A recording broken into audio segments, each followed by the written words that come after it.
Hello नमस्कार दोस्तों, कैसे हैं आप सभी। एक बार फिर से आप सभी का स्वागत है आपके अपने यूट्यूब चैनल प्रॉफिट स्टडी में।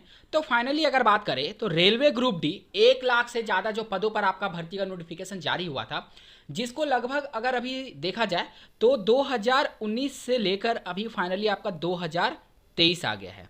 4 साल का समय हो गया, भर्ती प्रक्रिया अभी पूरा नहीं हुआ और इस बीच आपका बहुत सारा ऐसा रेलवे का कमियां देखने को मिला। ठीक है, रेलवे के जो अधिकारी हैं उनमें कमियां देखने को मिला और फाइनली अभी तो लिमिट ही यहां पे क्रॉस हो गया। पहले आपका सीसीए वालों के साथ ऐसा हुआ और उसके बाद अभी जनरल छात्रों का। यहां पे सोचिए, सीट रहते हुए, ठीक है, सीट रहते हुए उनको यहां पे मेल चला गया कि जो पोस्ट है वो सारा पोस्ट फिल हो गया। अब बताइए, जो कैंडिडेट यहाँ पे सेलेक्ट हुए हैं इनका एग्जाम क्लियर हो गया, पीईटी क्लियर हो गया, फिजिकल एफिशिएंसी टेस्ट क्लियर हो गया, डॉक्यूमेंट वेरिफिकेशन क्लियर हो गया, यहाँ तक कि मेडिकल क्लियर हो गया। पैनल, जब पैनल का बारी आया तो यहाँ पे आप उनको मेल किया जाता है रेलवे के द्वारा कि यहाँ पे कोई भी सीट नहीं है आपके लिए। ठीक है, सारा सीट यहाँ पे फुल हो गया। अब बताइए, जिस डिवीजन में, जिस जोन में हजारों जो सीटें हैं वो खाली हैं, फिर भी कैंडिडेट को मेल आ रहा है रेलवे की तरफ से यहाँ पे सारी भर्तियां फुल हो गई है। ठीक है, तो सोचिए वो सभी तो यहाँ पे ज्वाइनिंग का इंतजार कर रहे हैं कि हमारा आजकल में ज्वाइनिंग आएगा और फाइनली हमारा रेलवे ग्रुप डी में यहाँ पे रेलवे में सर्विस हो जाएगा। पर यहाँ पे रेलवे ने तो अपना ही खेल खेल दिया। ठीक है, ये वीडियो देखिए सभी छात्रों के लिए जरूरी है। ये जरूरी नहीं है कि ये घटना सिर्फ इन्हीं छात्रों के साथ हो सकता है, आपके साथ नहीं हो सकता।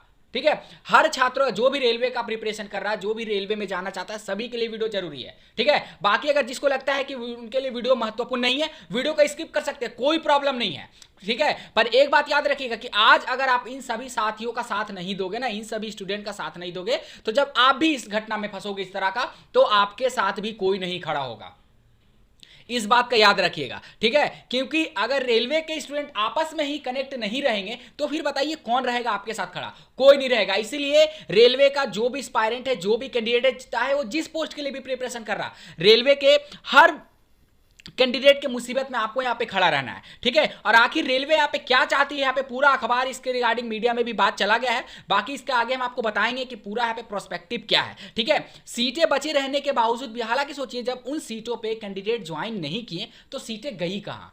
आखिर वो भर्तियां गई कहाँ? जब भर्तियां ही नहीं करानी थी रेलवे को, तो क्यों रेलवे ने 1 लाख से ज्यादा पोस्ट में यहाँ पे नोटिफिकेशन जारी कर दिया?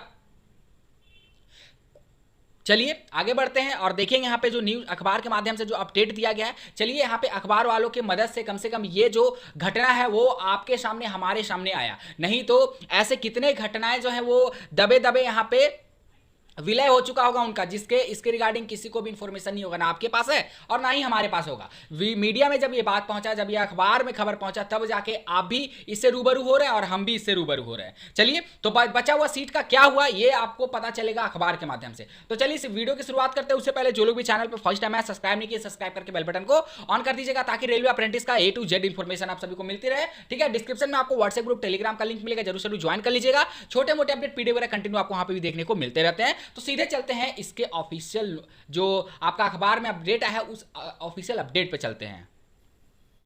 देखिए यहाँ पे रेलवे भर्ती प्रकोष्ठ दफ्तर के बाहर गरजे अभ्यर्थी और यहाँ पे नारेबाजी। तो हो सके फिर से एक बहुत बड़ा लेवल का आंदोलन हो सकता है रेलवे का। ठीक है, अगर रेलवे ऐसे करेगी, सीट रहते हुए कैंडिडेट का सिलेक्शन होने के बावजूद भी अगर यहाँ पे उनको जॉब नहीं दे रही है रेलवे, तो क्यों वैकेंसियां निकाल रही है? यहाँ पे एक तरफ रेलवे दिखावा कर रही है कि हम यहाँ पे प्रमोशन के तहत जो भी यहाँ पे खाली भर्ती है उनको भरकर फिर यहाँ पे नया भर्ती लाने का हम सोच रहे हैं। जब नया भर्ती लाने के बारे में सोच रहे हैं तो इन सभी छात्रों के साथ ऐसा क्यों हो रहा है? परीक्षा पास करने के बाद बताया जा रहा है कि पद हो गए खत्म। अब बताइए, जहां पे 500 पोस्ट है, एग्जांपल के लिए बता रहे हैं, अब इन 500 पोस्ट के लिए मान लीजिए यहाँ पे 500 कैंडिडेट का सिलेक्शन हुआ। अभी 500 कैंडिडेट में से एक भी कैंडिडेट यहाँ पे ज्वाइन नहीं किया और ज्वाइन जब इनका ज्वाइनिंग का टाइम आता है तो बोलते हैं कि यहाँ पे सारा पोस्ट फिल हो गया। ये क्या समझ रहा है? कैंडिडेट ज्वाइन किए ही नहीं तो पोस्ट का हुआ क्या?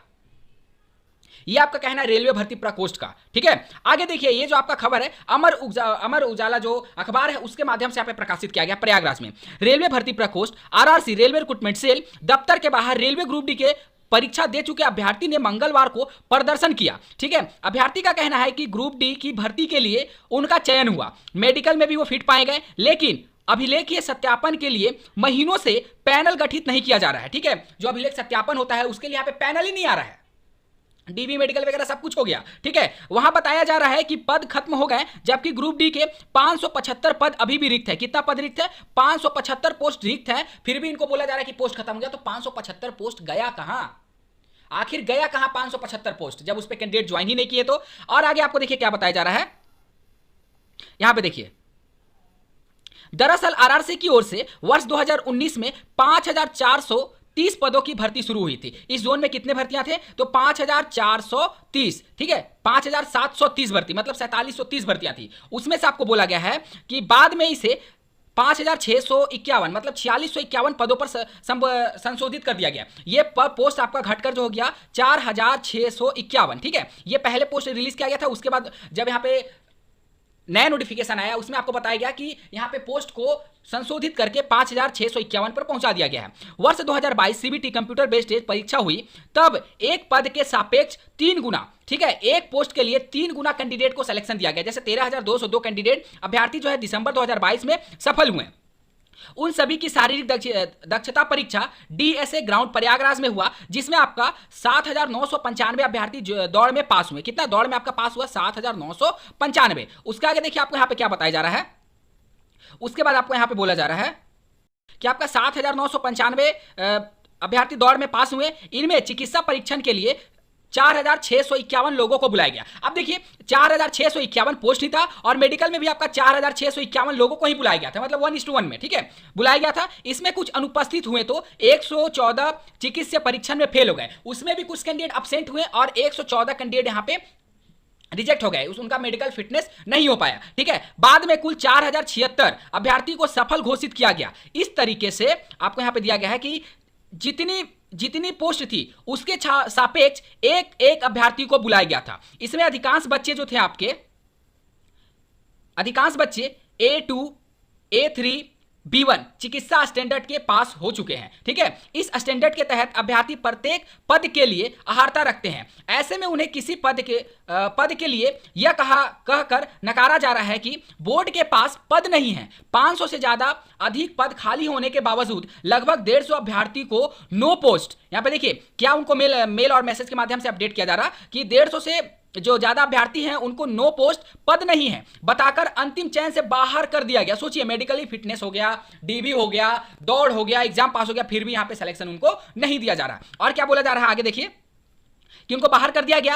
अब हताश अभ्यर्थी अपना चयन न होने के कारण पूछने के लिए पिछले 4 दिनों से पहुंच रहे हैं, लेकिन चेयरमैन अनुराग सचान उनसे नहीं मिल रहे। आप सोचिए, रेलवे रिक्रूटमेंट सेल के जो आपका चेयरमैन है, वो यहां तक कि वो भी आपके जो छात्र हैं जो परेशान है, हताश है, उनसे मिलने के लिए तैयार नहीं हो पा रहे। आखिर रेलवे रिक्रूटमेंट सेल का क्या काम है? रेलवे रिक्रूटमेंट का जो भी कार्यभार होता है उनको संभालना, ठीक है। अब बताइए, रेलवे रिक्रूटमेंट के जो चेयरमैन है वही इनसे नहीं मिल रहे तो कौन मिलेगा? अब इनका दर्द वो नहीं सुनेंगे तो कौन सुनेगा? आखिर पीछे का माजरा क्या है पूरा, वो तो उनको समझना पड़ेगा और इसके साथ साथ क्लियरिफिकेशन भी देना पड़ेगा। उसके बाद देखिए आपको यहां पे क्या बताया जा रहा है कि इस मामले में जानकारी नहीं है। आरआरसी अफसरों के इस संबंध में बातचीत की जाएगी, उनके ही उचित कार्रवाई की जाएगी, उसके बाद ही उचित कार्रवाई की जाएगी। यहां सोचिए, हिमांशु शेखर उपाध्याय जो आपका एनसीआर के हैं, इनको कुछ पता ही नहीं है कि कितना सीट वैकेंट है, कितना सीट फुल हो चुका है, कितनी भर्तियां अभी खाली हैं, कितने पे कैंडिडेट मौजूद हैं कि नहीं है, कुछ इनको पता नहीं है, ठीक है। और यहां पे देखिए आपका सबसे ज्यादा जो प्रभावित हुए ना वो ईडब्ल्यूएस के कैंडिडेट हुए हैं, ठीक है। इनको आ रहा है कि सीधा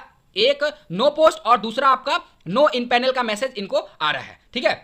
तो बताइए, ऐसा जो आपको अभी भी रेलवे में देखने को मिल रहा, और रेलवे मंत्री जी का कहना है कि नया भर्ती देने के लिए हम यहाँ पे पूरा जोर शोर से तैयार हैं। नया भर्ती तो आना ही चाहिए, वो तो सभी स्टूडेंट का हक है, पर जो पुरानी भर्ती है, ठीक है, जो पुरानी भर्ती है, कम से कम उसे पारदर्शिता के आधार पे यहाँ पे सभी कैंडिडेट को ज्वाइन कराना चाहिए। और जो 500 से ज्यादा सीट है जिस पे आपके जो कैंडिडेट बचे हुए उन सभी को यहाँ पे ज्वाइन करवाना चाहिए, ठीक है। तो आज के लिए इतना ही। और देखिए, सभी कैंडिडेट अपना सपोर्ट दीजिए, क्योंकि आज आप दूसरे रेलवे के पोस्ट के अभ्यर्थी के साथ खड़े रहेंगे ना, तो आगे चल के जो जीएम पावर का मुहिम है, ये सारे जो स्टूडेंट है, छात्र है, वो भी आपका साथ जरूर से जरूर यहाँ पे देंगे, ठीक है। तो चलिए, इसी तरह का अपडेट पाने के लिए चैनल को सब्सक्राइब करके बेल बटन ऑन कर दीजिएगा। आप देखते हैं कि रेलवे रिक्रूटमेंट सेल यहाँ पे जो बात करें रेलवे भर्ती प्रकोष्ठ का, अब यहाँ पे क्या उत्तर आता है वो आपको फिर से अपडेट करेंगे। जैसे इसका कोई ऑफिशियल अपडेट आएगा या फिर अखबार के माध्यम से अपडेट होगा तो हम आपको अपडेट करेंगे, ठीक है। बाकी इसके रिगार्डिंग आपके मन में क्या सवाल है हमें कमेंट बॉक्स में कमेंट करके जरूर बताइएगा। फिर से मिलेगा आपसे नई भर्ती नई जानकारी के साथ, तब तक के लिए जय हिंद, जय भारत।